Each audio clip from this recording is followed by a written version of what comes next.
Good morning, afternoon, dear viewers, and welcome to Anno 1701, the Sunken Dragon. As you might have noticed, I've been spending the past several weeks playing almost exclusively turn-based tactics games, and I need a bit of a break. So what other better genre to jump back into than the city builder? Now, despite the rather long history of Anno titles, which by the way, if they stay on schedule with this year's planned release of Anno 1800, this series will have been going for 20 years. So despite this 20-year-old history, much like the settler situation, I had never played any game in the Anno series up until now. Once my city builder passion reignited, I decided that there's no better time to give the Anno titles a try than the present. So when I saw this title on sale on GOG a while back, I bought it and saved it for later, and now that I've played it, allow me to tell you all about it. But before I get properly started, make sure to subscribe and ring the bell to be notified when I post a new video, it really helps. I have to start by saying that Anno 1701 The Sunken Dragon does its theme very well. If you watched my Banished review, I mentioned that one of the game's major flaws, at least in my opinion, was the lack of a theme, and that's very important for me when playing a city builder title. Of course, really cool and interesting gameplay mechanics will win the day, but having them wrapped up in a nice theme makes the game that much more enjoyable in my book. And Anno 1701 definitely knows how to do its 18th century aesthetic theme right. It's not going for a truly realistic approach, instead choosing a stylized aesthetic, making use of bright colors and very expressive animations when it comes to the talking heads that you'll be seeing and hearing throughout the game. There are various levels of development that your settlement will have to go through in order to grow. Each of these levels is represented by different looking houses. The higher level your population is, the taller and prettier the house buildings get, and also the overall level of development is illustrated in the sumptuousness of your town square. The square will also be the first place that you'll see the effects of your citizens' morale, but more on those mechanics a bit later. The sound and music are quite solid as well. They do a great job at supporting the atmosphere of island colonies. The talking heads tend to get a bit repetitive during a custom game, but that's not that big of a problem, I think. While both the graphics and the sounds of the game are quite great, they're not the thing that stands out. Not even the mechanics. They are pretty good city builder mechanics, don't get me wrong. What really stands out though is the campaign. The game's campaign is something truly special. First of all, the game has one to begin with, which is something that hasn't really been that big of a thing in recent years. Which on one hand is somewhat understandable, considering that most, if not all, new city builder games are indie productions and they tend to focus on enhancing the city building and managing mechanics and less so on any sort of narrative. On the other hand, it doesn't mean that we should get used to campaigns completely lacking from all city builder games going forward. Secondly, even when compared with past city builders, the campaign missions don't take the traditional route of you having to reach a certain number of population, level of civilization, surviving for a period of time, or reach a certain point on the map. Instead, Anno 1701 Sunken Dragon campaign starts up with you having to do all sorts of non-standard things, such as producing whale oil in order to supply an altar to a local fire god so that the storms on the sea subside. You need the storms to subside so you can then use the diving bell built by an inventor you had to hire with alcohol to explore several spots looking for the Eye of the Dragon artifact. That's just a very quick description of the very first mission in the campaign, and trust me, it has a bunch more where that came from. Then there's another super interesting mission in which you are given quite a large settlement early on and you're tasked with fixing its production and supply problems by demolishing certain buildings and replacing them with more appropriate ones, work which you have to do in order to reach the mission goal. Now, I don't know if this campaign is typical of the Anno games, because like I said in the beginning, this has been the first title in the series I have played, but the campaign of Anno 1701 The Sunken Dragon should be studied by current developers, be mined for what it does well, and implement those conclusions into their future city builder titles, because very rarely have I really cared about a city builder's campaign as much as I did for this one, because I was constantly interested in what the next mission had to offer. A big part of the game is managing your income and expenditures, because there will be several times during the game when you'll have to work with a deficit. The way to balance this out is to not really expand unless you need it and to shut down production buildings once you've reached either your maximum storage or a high enough number of whatever it is they're producing. Usually once you reach a storage maximum, the normal gaming reflex would be to increase that max, and while that makes sense in certain cases, in some of them it doesn't, because it only means that you'll continue to function at a deficit even though you aren't really using up the resources that you are producing to begin with. So that's a good moment to step down production or shut it down altogether, at least for a while. Obviously, this isn't a valid strategy if you can sell your excess resources, in which case you wouldn't be at a deficit to begin with, but that will depend on the map and/or mission. The game does do some interesting things in terms of how it deals with resource gathering. The first interesting thing to note is that all the warehouses on each island will access a shared pool of resources. So if you have a warehouse on one side of the island that's in charge of gathering food, for instance, a warehouse on the opposite side of the island will have access to the same amount of food, since every resource collected on any one island is pooled together and all warehouses have access to this common pool. One cool little thing relating to how some resources work is that some raw materials don't actually have to be sent to the warehouse in order for them to be further processed into usable resources. In order to use the raw materials, you'll need a different building which will fetch the raw materials automatically and only send the finished product to the warehouse.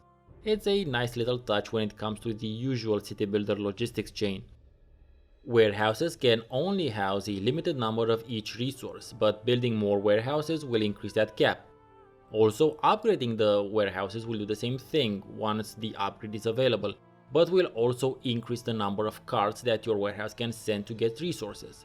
You can have many resource producing buildings linked to a warehouse via roads, but if that warehouse has only one cart, your resources might stockpile in the producing building, which is something you want to avoid because that stops them from making stuff. So I mentioned usable resources earlier, by which I mean usable by your population. See, in order for your population to develop, they'll need a steady supply of a variety of resources. Each level of population has new resource requirements which have to be supplied in order for them to be happy and hence allow you to advance to the next level of development. While you might become laser focused on upgrading your population level, there's something that you need to keep in mind. Once your population gets upgraded, they'll have new resource requirements in order to upgrade further, but keep in mind that you'll need to constantly increase your population as well. This means that you'll have to also constantly keep an eye on the resources that your population has been using until that moment, because production of those will have to increase as well in order to keep up with your population growth. I just said population a whole lot of times. Your people's happiness is crucial to them improving your settlement's level. In order for this to happen, their resource requirements have to be met 100%, their taxing level has to be in the bright green, and their houses have to be fully populated. The last part happens once the first two requirements are met. Taxation is a thing that you will need to keep an eye on and constantly fiddle with. There will be times where you should keep it as high as possible because you need the money, but make sure it never gets into the red because that's when the people riot and start burning things. Also, in order for your population to advance, the taxation has to be in the bright green section of the taxation bar, but even that has a maximum and a minimum. So keep them on a short leash is what I'm saying, taxation wise. Let's talk a bit about the roads in this one, because this is a city builder title, so I must address the roads mechanic. It's not great. You can place the roads basically wherever you can place buildings, but my issue with it is that you can't change your mind, destroy them and rebuild them in a different pattern. This makes pre-planning your settlement that much more important, and means that you'll only get a hang of it once you play it for a while, since you can't change your town's road layout as things progress. And the situations do progress in the sense that you need to constantly increase your population, which means they will need more support buildings and more resources in order for them to not burn down your shit. Or better yet, burn down their shit. I don't know, that's weird how that works. Anyway, unfortunately the road building mechanics don't really allow you to go with the flow. Once you've built them, they're there to stay. Even though you can always destroy the buildings, you can never destroy the roads. I think there's something deep and philosophical about that one, but I don't know. It's a weird design choice to say the least. So, roads are crucial to developing your settlement, but you can never have all the resources you need on any one island, regardless how large the island is.